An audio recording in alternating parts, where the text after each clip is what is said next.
이어서 여수 MBC에서 전해드립니다.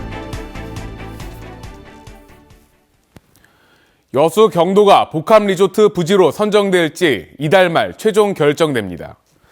문화체육관광부에 따르면 15명 내외의 전문가로 구성된 사전심사위원회가 이달까지 심사를 마치고 2곳 정도의 복합리조트 부지와 사업자를 선정할 계획입니다.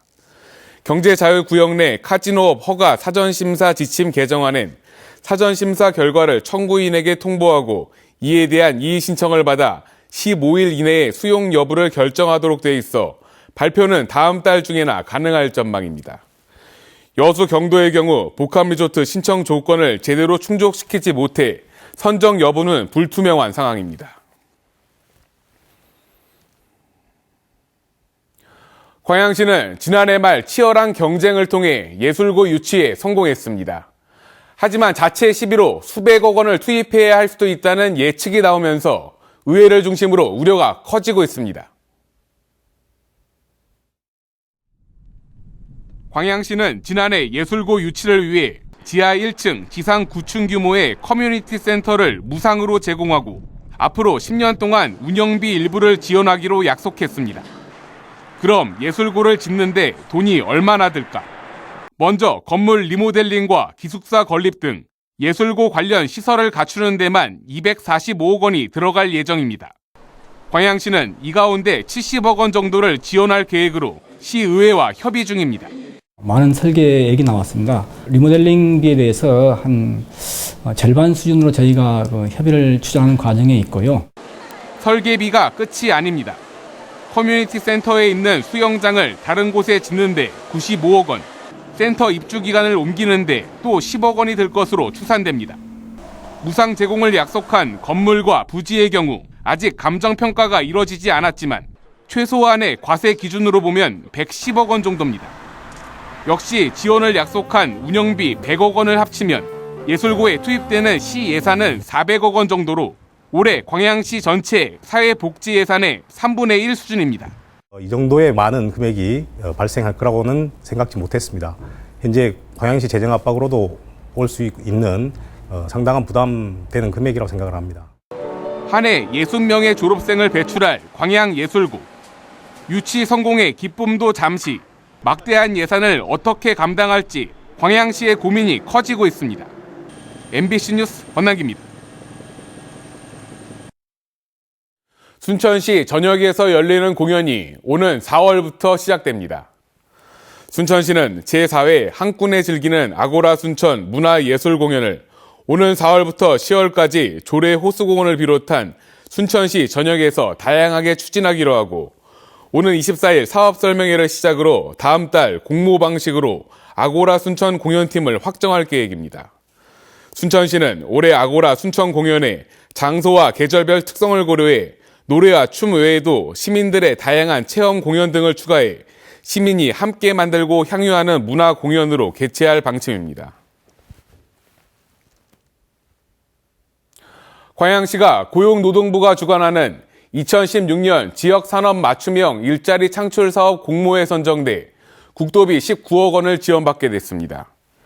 이번에 선정된 2개의 사업은 전남 동부권 기초산업 분야 맞춤형 인력 양성 사업과 희망 2040 플랜트 산업 고숙련 인력 양성 사업으로 각각 상하반기로 나눠 130명씩 모두 260명을 대상으로 교육이 진행됩니다. 광양시는 지역의 많은 시민들이 사업에 참여해 고용 창출 효과가 최대화될 수 있도록 산업 현장의 요구를 교육 과정에 반영해 나갈 계획입니다. 광주FC가 지난 몇 년 동안 좋은 성적을 내는 데 기여한 선수들이 팀을 많이 떠났습니다. 하지만 그만큼 새로운 선수들도 수혈됐는데요. 올해 전력은 어떨지 박재욱 기자가 취재했습니다.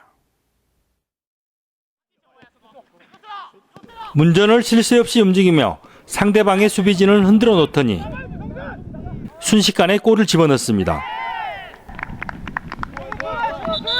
전지훈련 중에 치른 7차례 연습 경기에서 한 경기당 한 골인 7골을 넣어 자신의 이름값을 증명한 특급 공격수. 올 시즌 강주FC의 공격력은 종조국의 발끝에 달려있다 해도 과언이 아닙니다. 제가 좋았을 시절에 좋았던 기억을 굉장히 계속 감을 찾으려고 많이 노력을 하고 있고, 개인적인 것보다는 팀이 원하는 목표가 먼저 잘 이루어져야 된다고 생각하기 때문에. 미드필드진에서는 정조국과 함께 FC 서울에서 이적해온 2년차 김민혁의 활약이 기대됩니다. 위협적인 드리블과 뛰어난 공간 능력을 앞세워 강주FC에서 반드시 유망주 꼬리를 떼어내겠다는 각오입니다.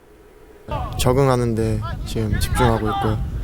빨리 정해서 팀에 보탬되도록 노력하고 있습니다. 여기에 강주FC는 올 시즌을 위해 브라질 용병 수비수와 10명의 신인 선수들을 합류시켰습니다.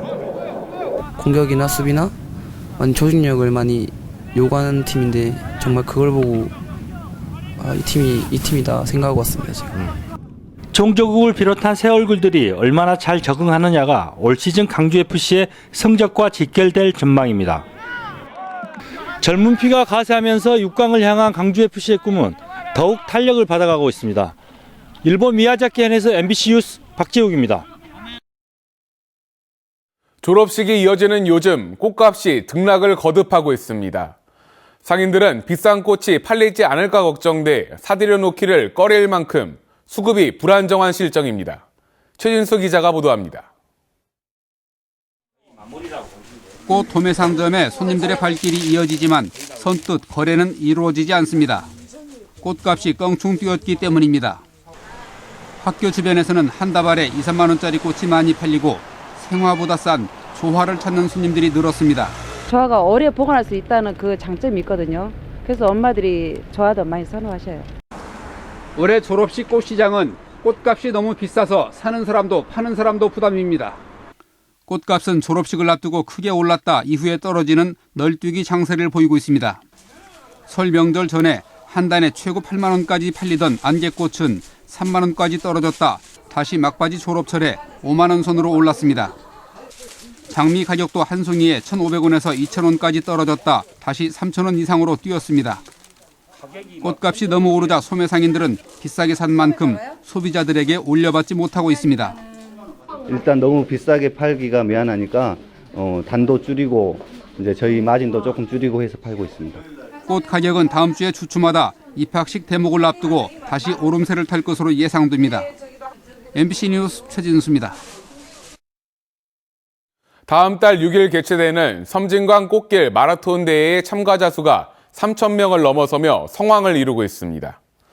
섬진강 꽃길 마라톤 대회 사무국은 현재 1차 접수 마감 결과 3,446명이 참가를 희망해 이미 지난해 수준을 넘어서는 높은 관심을 보임에 따라 오는 22일부터 이달 말까지 추가 접수에 들어가기로 했습니다. 대회 사무국은 주변 경광 등 여러 여건을 고려해 출발 지점과 개폐회식 장소를 애초 예정했던 하동 공설운동장에서 섬진강 송림공원으로 변경하기로 했다며 참가자들의 주의를 당부했습니다. 광양 출신 수도권 대학생들을 위한 공공기숙사인 광양학사가 입사생을 추가 모집합니다. 광양시는 서울시 내발산동 공공기숙사에서 광양 지역 학생들을 대상으로 배정받은 30실 가운데 8실에 사생이 모집되지 않아 16명을 추가 모집하기로 했습니다. 광양학사의 입사 자격은 부모나 보호자가 1년 이상 광양시 주민으로 등록된 서울이나 경인권 소재 대학생과 대학원생입니다. 순천시가 아랫장 버스 승강장 인근의 도로변 노점에 대해 일제 단속에 들어갑니다. 순천시는 하루 900여 대의 시내버스가 정차하는 아랫장 버스 승강장 주변을 노점상이 점거하면서 교통체증과 통행 불편을 일으키고 안전사고의 우려도 높다며 관계기관과 함께 강력한 단속을 벌여 노점상을 시장 내 안전으로 유도할 계획입니다. 또 대구 11도까지 오르겠지만 이 바람 때문에 체감 온도는 더 낮겠습니다. 하지만 그 덕에 공기는 깨끗해지겠습니다. 영동 지방으로는 동풍이 불어들면서 늦은 오후 한때 비나 눈이 조금 오는 곳이 있겠습니다. 일요일인 내일은 내내 쾌청한 하늘이 드러나겠는데요. 기온은 더 떨어지겠습니다. 서울의 아침 기온이 영하 4도, 한낮에도 3도에 머물겠습니다. 옷차림 조금 더 따뜻하게 하시는 게 좋겠습니다. 지금 전국적으로 구름이 잔뜩 끼어 있는 모습 모습이고요. 부산과 울산을 포함한 이 경남 남해안으로는 비가 조금씩 내리고 있는데요. 아침 시간 중에 그치겠습니다. 서울을 비롯한 그 밖의 내륙 지방에서는 차츰 맑은 하늘을 되찾겠습니다. 낮 기온은 서울이 7도, 광주 11도, 대구 11도까지 오르겠고요. 물결은 서해와 남해 먼바다를 중심으로 4m까지 매우 거세게 일겠습니다. 정월 대보름인 월요일에는 대체로 흐리겠고 남해안으로는 비도 내리면서 보름달을 감상하기는 어려울 것으로 전망되고 있습니다. 날씨였습니다.